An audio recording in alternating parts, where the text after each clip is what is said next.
नमस्कार मित्रांनो, आपण आता निमगिरी आणि हनुमंतगडाचा ट्रेक चालू केलेला आहे आणि बेस विलेज पासून थोडंसं वरती आल्यानंतर ज्या ठिकाणी विरगळी आहे त्या ठिकाणी या हनुमंतराय आपल्याला इथे दिसतात.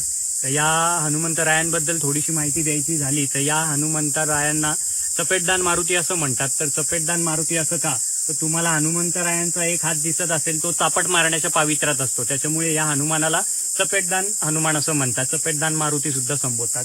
हनुमानाच्या पायाकडे जर तुम्ही नीट लक्ष दिलं तर पनौती नावाची राक्षसीन या हनुमंतरायांनी त्यांच्या पायाखाली चिरडलेली आहे.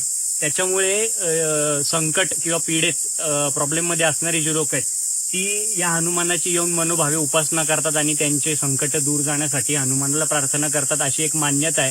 सह्याद्रीमध्ये फिरताना बऱ्याचशा गड किल्ल्यांवर आपल्याला अशा स्वरूपातली हनुमानाची प्रतिमा बघायला मिळते. तर पुढच्या वेळेस जेव्हा तुम्ही कधी ट्रेकला जाल आणि तुम्हाला अशी मूर्ती दिसेल तेव्हा ह्या सगळ्या गोष्टींचा अभ्यास नक्की करा आणि त्या हनुमंतरायाचा आशीर्वाद घेऊन आपल्या आयुष्यातले पीडा आणि संकट जाण्यासाठी त्याला नक्की प्रार्थना करा. जय हनुमान.